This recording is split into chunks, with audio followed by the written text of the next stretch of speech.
Ja, herzlich willkommen zu einer neuen Ausgabe SI Talk und immer wenn ich in Vancouver bin, versuche ich mit Bradford Cooke ein Interview zu machen. Nicht nur, weil Endeavour Silver eine Position in meinem Portfolio ist, nicht nur, weil ich glaube, wenn Silber natürlich sich nach oben bewegt, ist Endeavour Silver einer der Profiteure, sondern weil es auch immer ein interessantes Interview ist, weil wir reden auch sehr viel über Markt und ja, deswegen starten wir gleich und wie gesagt, ich habe einen Conflict of Interest, ich bin Aktionär.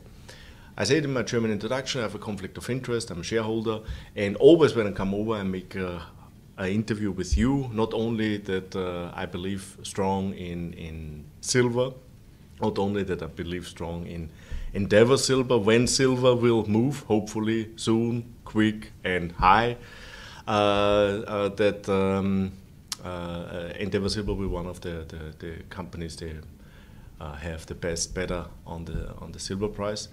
Also, it's always an interesting interview, and we talk a lot about the market and so on. And I will start my interview with the biggest surprise for me so far was the conference this weekend. Sunday, Monday, the Vancouver Resource Conference. I saw this in the beginning, a lot of company will join the conference, but this doesn't mean something. But it was really crowded, there's a lot of people there. I talked with a lot of companies, fresh blood. Not only the old one, they always come to this kind of conference, not a lot of new people. And that is absolutely the opposite what I expect. Well, last year, if you recall, you could go bowling down the hallways because there was nobody at this conference. That's right, but when you look at the last 6 months, the market was not really in a good shape. Especially in silver, it's been a very tough last half of 2018. But the prices have bottomed and they're moving in the right direction. So I think that's why you see renewed enthusiasm for the junior miners. I hope. Yeah. The only what I'm not really, should I trust this hope or not? You know, that's a good question because we had that big sharp bounce in 2016 and then we gave it all back. Yeah. So people were really disheartened because of that. Last year was a really challenging year for most operating mining companies because we had rising costs with falling prices. That's not a good formula for profits.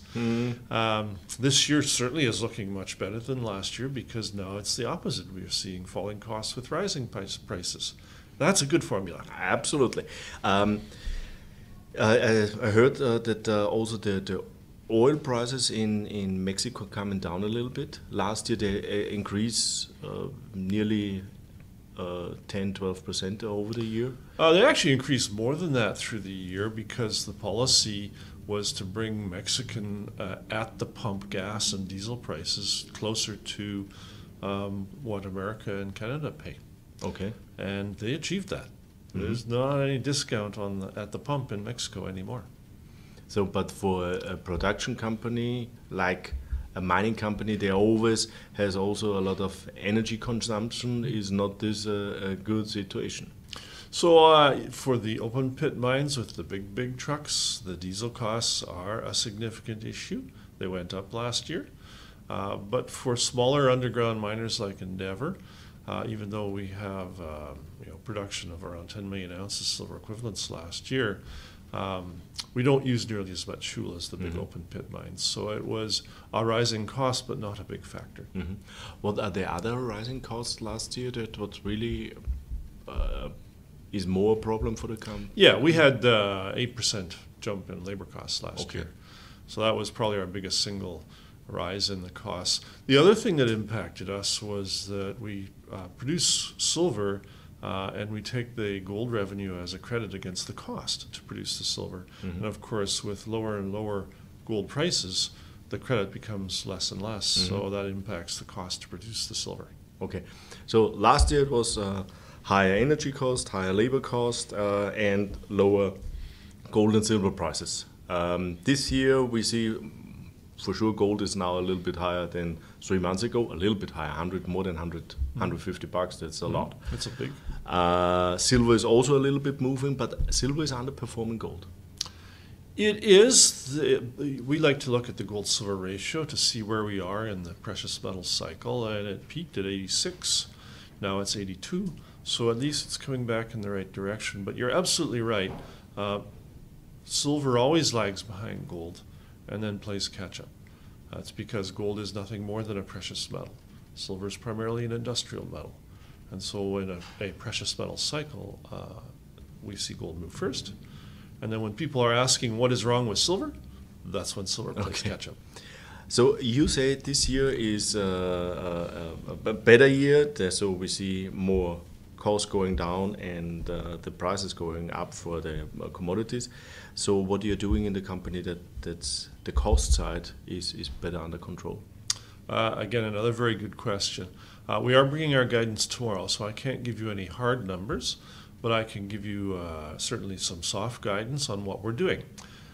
Specifically, we had one mine last year, Guanaceví, our first, oldest, and deepest mine, also our highest cost mine, that grossly underperformed our own plan. And it was losing money all year, so it really dragged down the operating and financial performance of the entire company. We did initiate plans over a year ago to turn that around, and at Guanaceví we finally got permitted and started development of two newer, shallower, thicker, higher grade ore bodies to displace the deep, high-cost ore bodies and ultimately close those deep mines and rely only on the new mines. Mm-hmm. So those two new mines at Guanaceví are called Melache and Santa Cruz Sur, and we are now in ore. We have 3 different mine levels in ore at Melache, and that ore is coming to the plant. We started the development of Santa Cruz Sur, and by the end of March, early April, we'll be in ore at Santa Cruz Sur.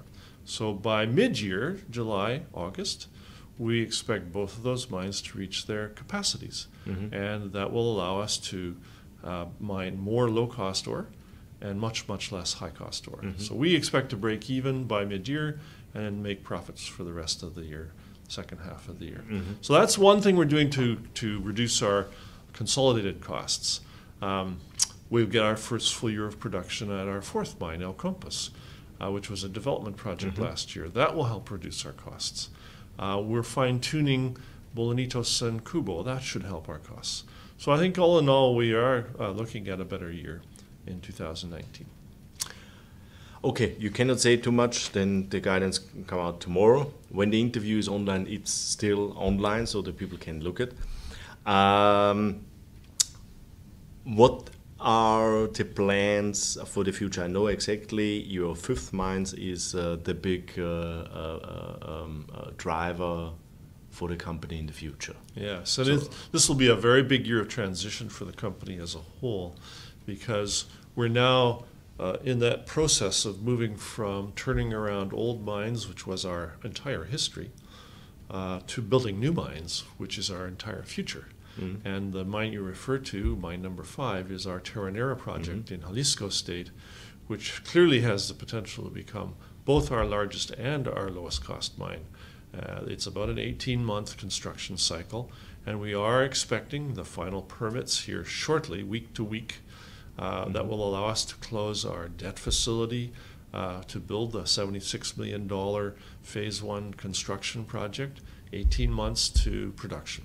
If we can start here in the first quarter, we're going to see production by 3rd, 4th quarter of 2020.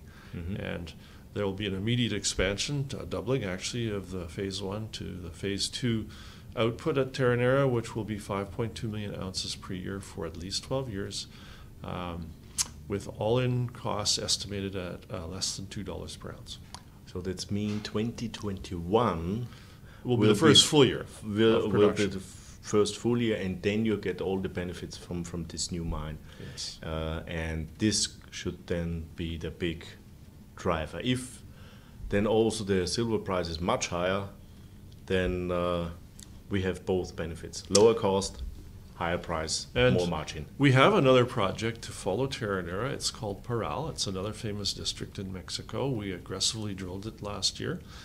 We just announced our updated reserves and resources this week, and as a result of that, we're now moving to our initial economic assessment at Peral. We're continuing our aggressive exploration to grow the resources.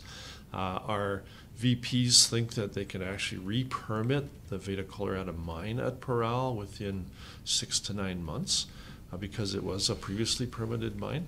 Okay. And so we're moving as quickly as we can to make sure that Peral is ready for development as soon as Terronera is done. And if you look at the development pipeline as a whole, El Compass mine number 4, Terronera mine number 5, Peral potentially mine number 6. What all that adds up to is approximately 50% production growth and 33% reduction of costs over the 3-year period. So these are not just building mines to grow for growth's sake. We are building new, higher quality mines to drive our consolidated costs down to the lowest quartile in the sector. That's the whole point, to become not only bigger, but better. It sounds very, very interesting. I'm happy with them. Then I'm a shareholder and a strong believer. In previous we talked a little bit about the market itself, but what is, and this is the question what I always ask at the last, what is your personal feeling, the silver price year-end 2019? You don't need to know my opinion. I'll give you some professional opinions, which we heard this week at the conference. Jeff Christian of CPM Group, who is one of the 2 or 3 bullion researchers worldwide, is forecasting mid-16s dollar average price for silver this year, 1,300-ish gold. CIBC, one of the more conservative Canadian banks, just revised their price deck this week with an average price forecast of $17 silver and $13.50 gold. For a conservative bank, they're saying something. Goldman Sachs just upped their price deck for gold and silver. They're all saying the same thing. It's very exciting. We have finished the bear market for the precious metals. We have started a new bull market for gold and silver. I hope they are right. I think so. Especially Goldman Sachs is my biggest problem. What I have with the market, it's in general, and more on the gold side is a more problem than on the silver side. And silver side, you say it has more industrial component, but my biggest problem is not the physical market; it's the paper market. So that we have so many paper, gold and silver outs that the people think they invest in silver, but in general they invest in the bank loan. With a silver-related component, where they get a guarantee from the bank that they... And that was the problem last year with the silver market. As you know, gold also declined last year, largely because investors sold their ETFs. But silver, the ETF's never for sale. It's a completely different investor. So it's actually the specs who sold off silver, which means it was the paper market that drove the spot price down last year. And we saw that in the COT numbers on COMEX. Brad, thank you for the update. Good luck with all your mines. I think you're on a good way. The only what you can control are the costs, not the price, but what we get for our commodity. Good luck with them. And next time when I come over, I hope you have time. We do it again. Good stuff, Joe. Thank you. Ja, jetzt hätte ich fast die Zusammenfassung vergessen. Also, 4. Mine läuft, 5. Mine erwarten Sie täglich oder wöchentlich die Genehmigung. Wenn Sie dann die Genehmigung haben, können Sie die Finanzierung aufbauen und die soll in 18 Monaten laufen. Und das ist eigentlich die wichtigste Mine, die Sie haben. 18 Monate dauert die Construction, das heißt, wenn Sie jetzt im ersten Quartal die Genehmigung bekommen, kriegt Sie im 3. bis 4. Quartal 2020 sind dort in Produktion. Und die ist so, dass die Kosten massiv nach unten bringen. Da können Sie ungefähr 5 Millionen Unzen produzieren mit Cashkosten um die $6-7. Und das ist natürlich eine wichtige Komponente. Was war eigentlich letztes Jahr der Fall? Letztes Jahr haben Sie das Problem gehabt, dass eigentlich die Kosten gestiegen sind, aber die Preise für die Rohstoffe gesunken sind, also für ein Endprodukt. Gestiegen sind vor allem die Energiekosten und aber auch die Arbeitskosten, die sind um 8% gestiegen und das hat natürlich einer ziemlich wehgetan. Dieses Jahr schaut es deutlich besser aus. Sie haben Aufarbeitung einer alten Mine, das heißt Ihre Mine, die eigentlich einen Verlust macht.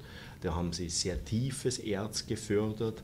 Sie haben 2 oberflächennahe Erzkörper die letzten Jahre aufgearbeitet. In dem einen sind Sie schon drinnen im Ohr, bei dem anderen werden Sie im 2. Quartal reinstechen. Das heißt, ab Mitte des Jahres ist das Break-Even und für den Rest des Jahres wird dann dementsprechend Geld bei dieser Mine verdient, weil sie eben diese Tiefenbohr Orebody, wo weniger Gehalt drin ist, aber sehr teuer zum Produzieren ist, gegen die oberflächennahen Orebodies ersetzen können, also Erzkörper, Orebody, Erzkörper.